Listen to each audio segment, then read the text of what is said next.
You said a lot of things back how you were just you were always having your nose in a magazine, for instance. You loved Yeah. reading, and Hmm. I kind of thought how you were mentioning when we first spoke that you have a background in journalism and marketing. So is it because of that that influenced your decision in your career, or how did that happen? Yes, Yeah. in yeah, the majority of that was yes. Other part of me was very questioning, I guess, and I think I was challenging the status quo as well.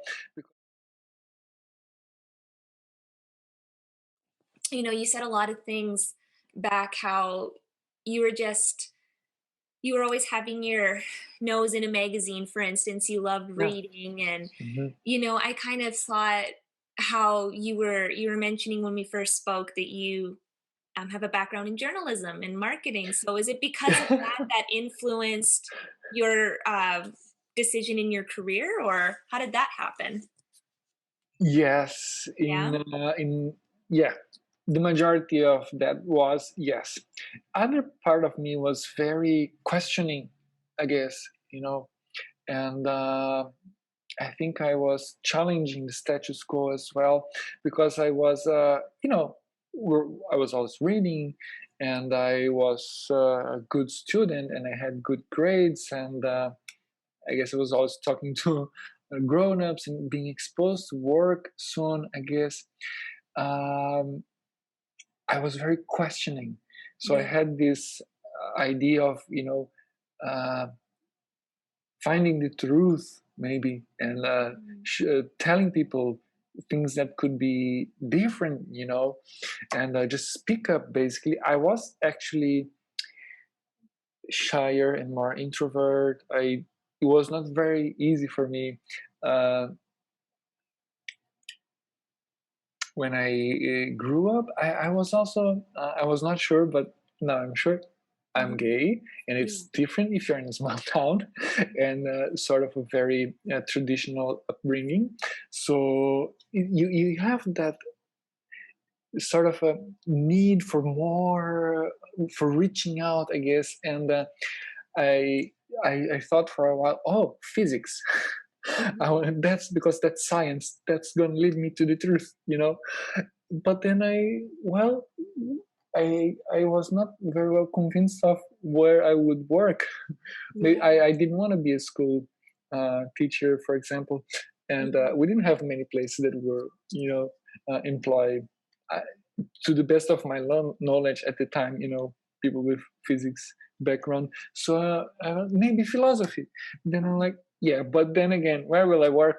I would love to have magazine columns, but that's not the only thing about it, right? Right. My manager said, you know what?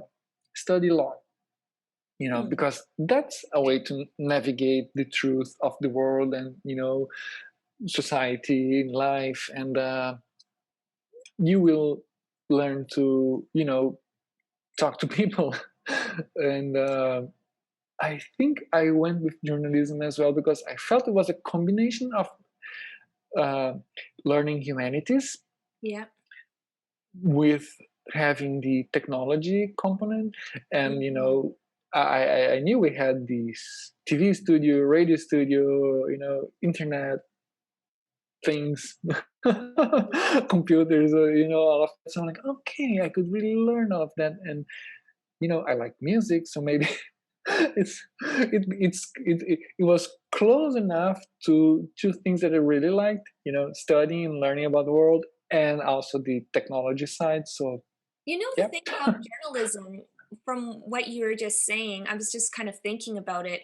It kind of creates two aspect. It has that logical aspect because you said that you're a seeker of truth. So Mm, it creates that logical aspect, but it's also a creative outlet because yeah. there's so many different ways to report what's going on, or it's through writing or speaking or whatever that might be. So it's kind of like you marry the two, creativity and logic, together, and you kind of get the Yeah. dream career. Yes, I would hope so. Yeah. And I remember. uh, reading. Uh, I'm not sure was it a magazine or a book at university. I was impressed because it said I guess we were studying about the evolution of work. Okay. Humanities. So you learn sociology, philosophy, psychology, uh, history of science, and all of that. I loved all of those.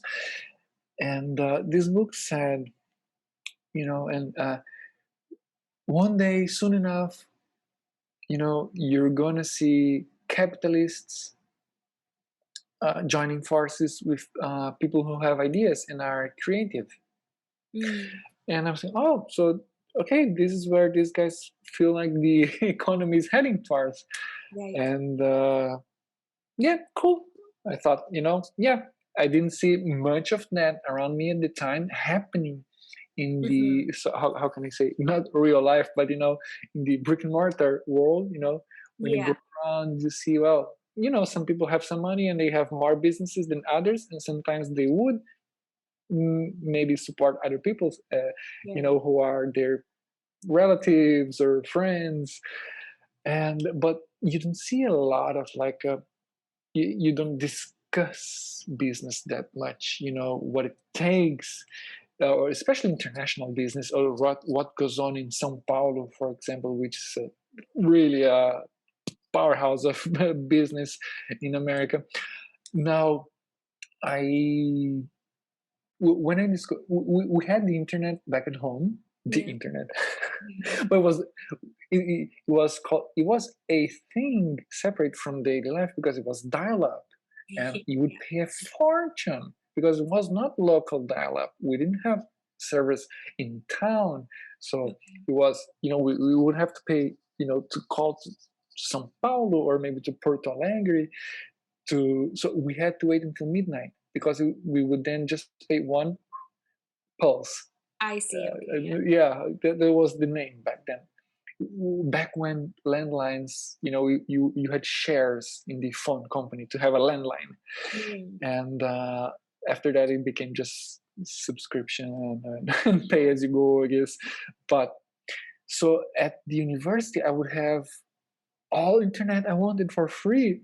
So I, while I was still good at you know, uh, at studying and learning and doing my tasks that I had to do, I also had I, I, I had an extension project granted to me. So I had these credits. So I was basically working for yeah. our communications department at the university and getting some credits, free, Mhm. basically. And but I was researching. I was like, oh my god! So such and such university from such and such country. There were some people, for example, in the UK who were discussing mimetic engineering. It's like just like you have genes, you would have memes, which are the replicators for memory and culture that are not transmitted just vertically, like genes, like from parent to child, but Right. laterally, to peers and to friends, just like communication is. It was Yeah. before we would have internet memes as we have them today, with the Yeah. smiley faces and the Yeah. funny memes. So it was before social media. It was the year 2000. Mm. So it was before what we call social web. It was not that social back then. You had email, you could create your own blogs with Yeah. some free platforms, and Those were the days of MySpace, I believe, right? Like, it was very yeah, basic, yes, right? You had yes, MSN Messenger still. yes, and I was a little too young for MSN Messenger in 2000, but I do remember that. what we had Yeah. direct communication, but also group chat and forums Yeah. and just web chats. If you wanted to watch something, you would have to download it first, and it would take sometimes an hour. Right. You would Yeah. download things overnight. You would wake up and see if your download things were happened. downloaded, and sometimes it didn't work. You had to try again the other night. So Oh, I started to, reach out to other groups and just starting developing my own hypertext. My websites, my repositories of information that I would find interesting, and it was then when I'm like, oh my god. So I started seeing from the internet what I was seeing from the books, these examples of development and technological and business innovation. yeah. I would find them on the internet, of course. Of course, if you don't see it around you, you just look for them online and you'll find them. So I started feeling like, okay, journalism was helping me uh, navigate the world, say, in society. I started working as a press assistant to an NGO, nonprofit basically, and then I got invited for an internship at this newspaper. I became a full reporter there, Mm, but I always had these ideas of like, how can we integrate at least the most popular features of the internet into what we are doing. I was sort of rooting for that at the newspaper, and they gave me some room to try out some projects, and I was definitely on that beat, and that's when I my family moved for my father's job. okay. They were opening a new factory in a different province, just one province up towards north, Okay. but still South Brazil. Okay. And I took different jobs at magazines as a chief editor, and we were specialized in writing just about business. So I was basically more and more, interested in how not only family businesses would sometimes, innovate when they had a professional managers come in, but sometimes the young will take over what their parents or Yeah. great parents sometimes built, and Yeah. they would have to run with it because days are changing and they have to remain competitive, not Mhm. just because means of production change, but means of trade and Yeah. means of marketing, Right. because not just because there are new ways of advertising and reach out to your clients and customers, but because competition is different now.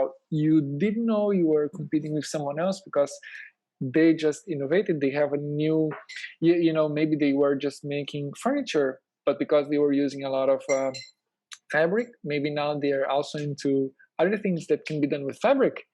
Sure. And we started seeing these people having partnerships with luxury brands like Swarovski crystals Mm. for their bathroom, in linen collections. Yeah. So we're like, oh my god, this is looked like a regional business. Yeah. They were just, I don't know, weaving their linen for Yeah. generations, but now they are like, what? They can, they're in the spotlight. They could be super trendy. They They were being start, innovative. yeah, and a Yeah. lot of import and export. I touched base then again with an internet specialist that was my source of news years before, and I'm like, hey, how's business? What's news? Update me. What's happening in your world? I'm just now covering these businesses now, just business, and it's like, oh, our technology startup was acquired by a bigger competitor, and we are now in Sao Paulo. And remember, I was from South, right? Yeah. And Sao Paulo was just far, things you hear about on the news. And Yeah. we are now in Sao Paulo, and we do some consulting for big corporations. We help them use web portals as Mhm. performance accelerators. It's the era of corporate collaboration. I'm like, Mhm. wow, so many words. And knowledge management. And what is that? A lot of business process optimization and marrying that with how you will change the workflow at banks and energy companies, CPG companies that in Brazil. When you talk about those, they're giant because it's like more than 200 million inhabitants. I guess today we're 211 million inhabitants maybe in Brazil. So Yeah. every if you are the lead competitor, if you are the biggest in your industry, chances are you're very very big business. And Mhm. so all of this wave, I guess, of investment in new technology Right. in 2008, 9, and 10, I well, basically that conversation led me to work with them at that consulting company I in see. a marketing capacity. For me, it was like, oh my god, go to São Paulo, definitely like come in. And we had channel partnerships with SAP, German software company, which is huge, just for ERPs, enterprise resource planning. They were special partners with them. They would install that type of technology in some companies, and also with Microsoft. And in just a couple of months, in the first month when I went to São Paulo work for them, I got to attend a conference where the speaker was the main author I used for my graduation, for my like final paper at Okay. university. Yep. And I got to interview the guy for work. I was like living the dream. What? Yes, Stephen Johnson, who Okay. wrote The Culture of Interface. I just loved that. I wanted to. How cool is So that? Yeah, you yes, write how about them cool in is your that? paper, and then you actually get to meet them in Yeah, real life? Yeah, that's pretty absolutely. cool. And use that for work. You can Oh, yeah. capitalize on that, Yeah. which was amazing.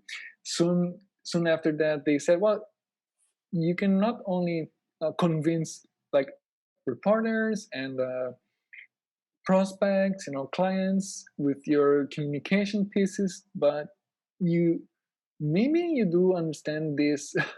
You can articulate on that uh, as much as some of our junior consultants. So maybe will join us and work on the projects as well. So I started meeting clients and sometimes working uh, on some projects. Well, that would range from information architecture and taxonomy, control vocabulary for people who need to retrieve a lot of data and information from their large operations. Yeah. And sometimes it would be how to use the social media on a corporate purpose, basically, and how can you have portals that are like extranet where providers could have a login and do something on the website as well. So it was sort of a very challenging. Everything was changing basically, not just technology, money, but methods of payment was changing. The mobile phone with apps. I Mhm. remember my senior consultant got his hands in an iPhone on an iPhone, and it was like that was the coolest thing ever around. Yeah. Everybody just wanted to have meetings with him because he would, of course, show how he could do that on his app on his iPhone. Some people had Yeah. Blackberries. They Oh, were cool also, but yeah, the Blackberry. evolution of the cell phone, like, I still remember when I got my first. I told you this story. I remember when I got my first cell phone, my parents gave it to me. I think I was 12, but it's because I went to school downtown. And so I was taking the city public bus, kind of for the first time in my life. My parents weren't always driving me to and from school. So they just wanted to make sure that I'd be okay if I was traveling alone on the public transit. Mhm. And so they gave me a cell phone for emergencies to call them. And it was this Nokia that was like this big, kind of like blocky, and it had an antenna that like you could Uh-huh. pick straight up. You could have one game on it and that game was Snake. So you'd play Snake on the phone where this like line kind of chases this Ah, ball. and it came with like 3 or 4 preset ringtones. Like, I thought I was so cool, and I put it in a special case in my side backpack, and so but then I remember when the BlackBerry came out, I'm thinking like, "Ooh, that's pretty cool." Or when camera phones first came out, like the flip phone camera phone, um, it was like I remember finally a couple years later upgrading to a camera phone that was the flip phone. But then it was funny because like I don't know, months later, you saw other people with Motorola Razr phones. Do you remember those? Our first mobile phone was a Motorola. We call it Bricorola because it was large and the battery wouldn't last much, and you didn't have graphic display. I mean, It it just showed the numbers we're typing. The first one we had. yeah. So yeah, flip, and then It looked so different sleek though. ringtones. Yeah, At the time, it looked so sleek, so cool, yeah, and it made my flip phone with the camera look so bulky and just like outdated in comparison. And then we went to the BlackBerry, and then I remember when the first iPhone came out. I think what year was that? 2006, 2007? the first iPhone was January 2007 when it Oh, was okay, unveiled. great. Yeah, Yeah. the I remember when internet that knows. first came out, it was like, what is this? This is so cool. Combine music and, communication, Yeah, phone, everything, camera. Did it? Yeah, and it had a camera too. And yeah, yeah, it had everything. everything. Yeah. Yeah, that was.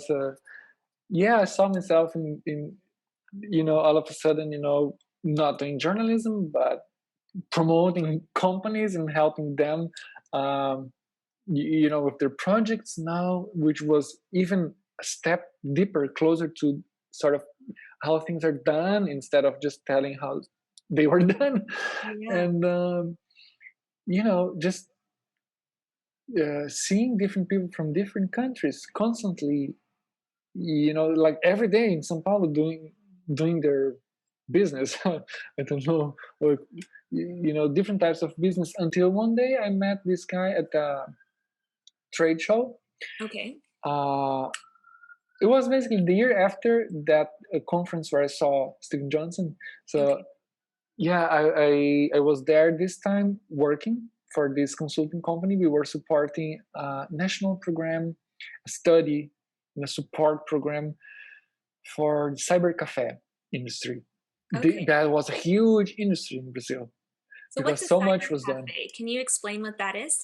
Yeah, some people would call them LAN houses. It's just basically a place where you go and rent a computer with internet for, I don't know, an hour, 2 hours, 30 Okay. minutes, 15 minutes. And that's if you are on the go and you needed something real quick. Remember, not everybody had laptop computers and mobile internet Okay. to make those laptop computers work. Even if you had one, you needed the internet, or Yeah. sometimes you needed to print something. So you would go to these places, but for uh, communities that were not very developed, let's call it like that, those cyber cafes or LAN houses were sort of I would call them an embassy of access to everything, because some government services were available on the internet. If you wanted to study or just research a topic, you could go there. If you needed to sometimes find work, or just people would have uh, in different regions, and from business to business they would have different strategies, but some would specialize in gaming, so they have computers that were good for gaming, and Right. they would have prices that were for hours. And you sometimes had to buy credits for games, so Yeah. you could purchase that as well, so they would be selling those. Other places would specialize on more of a learning environment, some more a work environment. So all of these different strategies, while still trying to uh, compete with the new wave of mobile phones with internet. Mhm. Yeah. because they would maybe go out of business. So our consulting company was trying to help them, on behalf of a national agency uh, with ties to the government. It was basically the National Entrepreneurs Organization, and I was there because, of course, I was doing this Yeah. uh, job, but I also wanted to see the other lecturers. We had the guy who invented www speaking that year. What? Yeah, That's super I cool. want to pick his name. I don't want to be wrong on camera for posterity. Tim Berners-Lee. Yeah, I wanted to say Wow. that. Yeah, and we also had the guy who invented, not invented, but who is like a major voice of free software. We Okay. just call him Mad Dog, John Mad Dog. Okay. Um, and so all of these international personalities were there, and there was this guy who approached our booth and started asking questions about the internet in Brazil and things like that. And I'm like, yeah, let's talk. Kept talking, and I noticed he had somewhat different accent, and I believed he would be from the countryside, somewhere from the province of São Paulo, but not the city of São Paulo. Okay. Yeah. Maybe, maybe a farmer who wanted to understand what about this internet. I don't know. It was 2000, 2009 actually. And later I learned he was actually an angel investor from the USA. He used to have, Wow. yeah, he had his startups, in Manhattan, and many people were talking about emerging countries, Brazil, Russia, India, China, where there was an acronym back then, the BRIC countries, Mm. and nobody knew much about what startups were coming out of Brazil. Yeah. And he said he went to two places after that answer. First, the internet. In the second place, he went to the airport. And he said, I'm going to Brazil and find it out. And he had just started investing in a couple of businesses there. Um, and he said one of these companies was doing social apps for brands. You know, Okay. you could have your own game or app inside Facebook or with Twitter or Orkut, which was a social network from Google. It Yeah. was really popular in Brazil, India, and some other countries maybe. Yeah.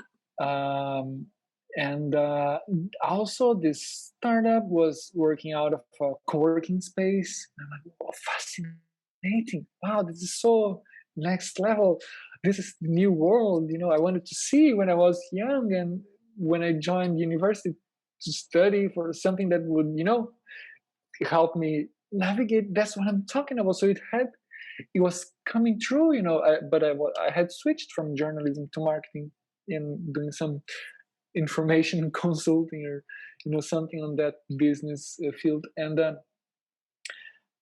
I got an I kept talking to that angel investor over Skype, you know Cool. um, later on, down the days, and he set me up to talk to the entrepreneur he had invested from that social apps company at Mm. the co-working space, which was close to where I was working and Okay. living. So it's like, oh my god, Wow. this is in my neighborhood. I didn't know it Yeah. was here. All these new things. So yeah, there I go. Hi, nice to meet you. Nice to meet you. So we just talk about work and what we are seeing. I was seeing things both from a more sort of corporate side of technology and banks and these big companies, what they were doing, and also I think starting with that Cybercafes, land houses project with the National Entrepreneurs Agency. I guess I started some colleagues too looking closer to this type of business and entrepreneurship that was sort of more on a street level, Yeah. not fancy corporate, Yeah. Yeah. and what was happening there as well in terms of innovation. And well, I was discussing this and how at that co-working space they were specialized in social innovation. So not just change in technology, but a Sure. change in how people do things. So it could be, they had some businesses that were more like on the ecological side of things, and others more Right. about learning, Mhm. others more about empowering groups, maybe women, maybe uh, underdeveloped communities, the groups that were in need, all sort Sure. of, cares, of typically a non-profit, but, trying to grasp with business layer. And what I know is after that first coffee, when I visited that place for the first time, and I just met that entrepreneur, he asked if I wanted to work with them there, and I said yes. I would interface with different types of clients and be sort of an evangelist of sorts, and Yeah. help them come up with ideas for apps. So that was the interesting part for me. Yeah, I was doing that for corporations, and sometimes they would have, restrictions, of course, and restrictions are key Yeah. for innovation, because when you have a restriction, that's when you would have to be resourceful and creative around it. It Okay. is tension, because It's problem restriction is solving. resistance, so it's a Yeah. tension. It's Yeah. like it's like Makes physics. sense. And so, well, I went with them, and after a while, I learned that they had this website that the same uh, angel from New York had was investing on, and they were interested in just having, how the business world says business intelligence, BI. They want to have data about the competition, basically what's going on in the market, so you would measure, you would have numbers for everything, categorized, and for decision making. But Mhm. how can you have that for startups if they're still trying to come up with a business model? So how do you measure things that are undefined? How do you Right. categorize them Mm. if they're hard even to, they're under the radar, unfortunately, but when they're beginning. Yeah. So investors wanted that, we want to know, we want to take decisions on where to invest our money, like anything in the financial market, for example, or in the business world. But you couldn't have that. So they came up with this concept of startup intelligence. So if you can have the numbers exactly, because maybe they're not telling you how much they're making, or maybe they're just not making it. Still, there is something going on there, because they are doing partnerships with this and that, and the technology is out there, it's being utilized, it's out there in the market, so it is competition. How Yeah. do So they were doing stories about them Okay. initially, just it was blogging and journalism, interviewing, reviewing apps, basically.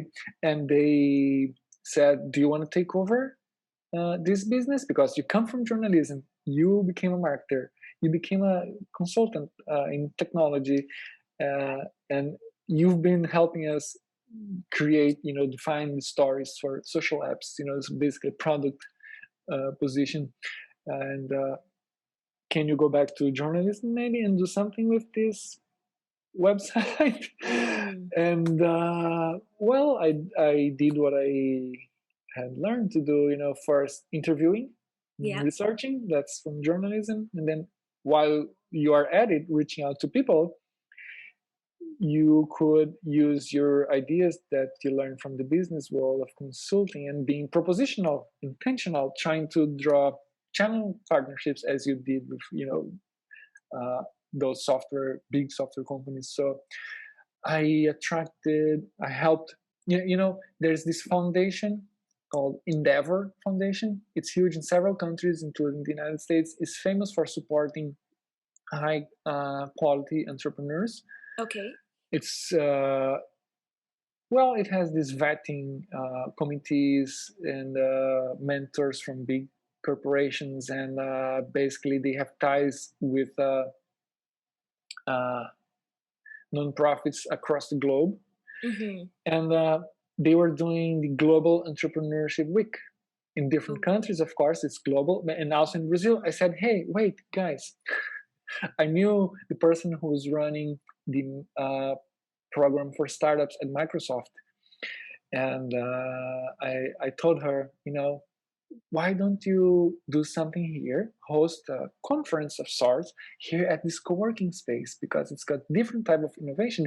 So you could bridge different worlds. You will take just software people and bring them together with sort of more social impact people, because, well, they are seeing issues that Sure. need solutions. And aren't these software people, trying to find a problem that they can solve Yeah. in order to make money? So let's bring all of those together at this very cool space. It's a different space. And that worked. You know, venture capitalists attending, angel investors, different communities. From the people who would go to the co-working space normally, and journalists. And I'm like, I can try and create more events. So I started creating more events, and, well, that's a product, because you know it results from your production, Yeah. and it has value for people. So I was out every day, every night, every weekend, sometimes across the country, sometimes just being invited to interview people, sometimes to help moderate panel discussions. Sometimes they would have me even talk, be a guest speaker. Yeah. And I came to a point where I was doing workshops, like selling workshops basically, and being a workshopper at companies. I did a workshop once for Microsoft.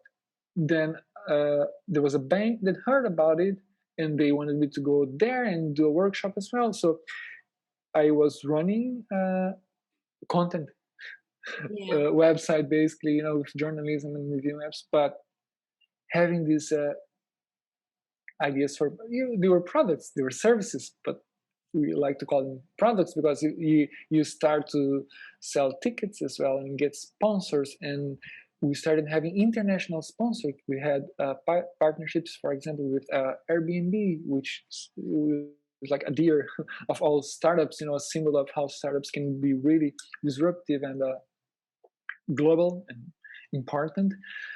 And well, I guess I started traveling to different countries for a combination of being a speaker or just researching or participating in roundtable discussions. Sometimes invited by businesses from those countries, like I did in Italy and Spain. So you got to talk in Sometimes Italy and Spain, and what other I countries got were you able to go to to? be a speaker at a technology business conference in Spain. Cool. It was the first time I spoke out of the country. It was in English, and basically everybody there was presenting in English, even though Yeah. it was in Spain.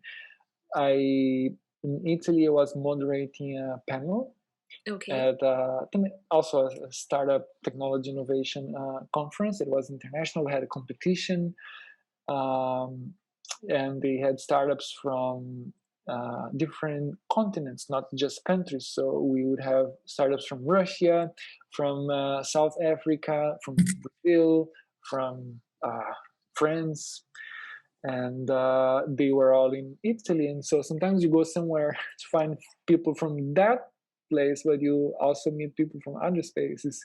You know, we had our own conference produced in San Francisco. Um, so all types of adventures fueled by that curiosity of the world can be different, the world can be something else, and that I want to see. And my tool for navigating was definitely communications and